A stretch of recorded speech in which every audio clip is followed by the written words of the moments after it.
तर जय शिवराय मित्रांनो P M किसान अर्थातच प्रधानमंत्री किसान सन्मान निधी योजना याचा पुढील हप्त्याच्या बाबतीत एक महत्त्वाचा असं एक अपडेट येत आहे। तर त्याच अपडेटच्या बाबतीत आजचा हा व्हिडिओ होणार आहे। तर चला व्हिडिओला सुरुवात करूया। मी योगेश दांडगे तुमचं सहर्ष स्वागत करतो आपल्या मराठी लक्षधारी यूट्यूब चॅनलवरती। मित्रांनो, चॅनलवरती नवीन असेल तर प्लीज करून चॅनलला सबस्क्राईब करा। खाली दिलेलं जे का पांढऱ्या कलरचं बटन आहे त्यावरती तुम्ही क्लिक करायचं आहे।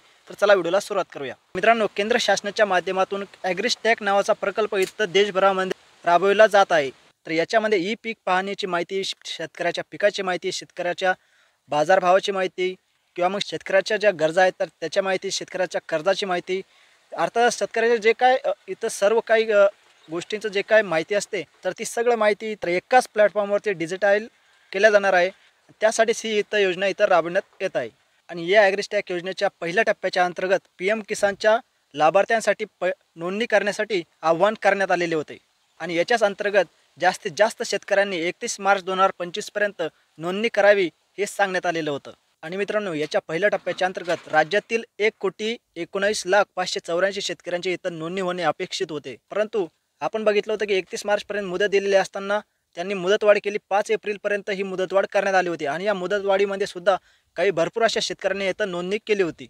परंतु ही मुदतवाढ देऊन सुद्धा इथं भरपूर अशा शेतकऱ्यांचे नोंदणी करायची इथं बाकी होती। आणि त्यामुळे केंद्र सरकार आणि राज्य सरकारचे यांनी हे लक्षात धरून आणि पुन्हा 10 एप्रिलपर्यंत मुदतवाढ दिली होती। ह्या 10 एप्रिल 2025 पर्यंत सर्व शेतकऱ्यांनी इथं नोंदणी करून घ्यावे, नाहीतर त्यांचा PM किसानचा हप्ता इथं बंद करण्यात येईल असे आव्हान सुद्धा सरकारच्या माध्यमातून इथं देण्यात आले होते। परंतु आज 10 एप्रिल 2025 दिनांक आहे आणि आतापर्यंत 76.96% अर्थातच 91,56,000 असे जवळपास लाभार्थ्यांनी यामध्ये इथं नोंद केलेली आहे। तर ह्या आकड्यांच्या माध्यमातून आपल्याला असे लक्षात येते की जेवढे PM किसान लाभार्थ्यांना हप्ता मिळतो तर त्यापैकी अर्ध्यासुद्धा लाभार्थ्यांनी इथं नोंद केलेली नाहीये। तर यामध्ये असे सुद्धा शेतकरी येतात ज्यांना PM किसानचा हप्ता इथं मिळत नाही। तर अद्याप जवळजवळ इथं 23% लाभार्थी इथं नोंदणीपासून अजूनही राहिलेले आहेत। आणि मित्रांनो, यामध्ये अगोदर शेतकऱ्याच्या स्वतःच्या माध्यमातून इथं नोंदणी केल्या जात होती आणि नंतर इथं CSC सेंटर आणि तलाट्यांच्या माध्यमातून इथं नोंदणी करता येते।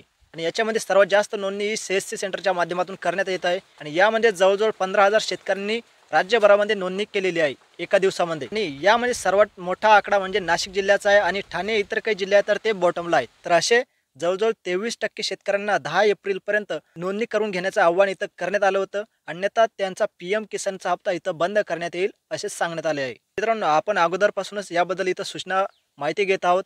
19 हप्ता झाल्यानंतर जो काय पुढील येणारा हप्ता असेल तर तो ॲग्रिस्टॅक योजनेवरती नोंदणी केलेल्या शेतकऱ्यांनाच तो इथं मिळणार आहे, ठीक आहे। पण इथं जवळजवळ इथं भरपूर असे शेतकरी आहेत ते अद्याप इथं अजूनही नोंदणीचे इथं बाकी आहेत।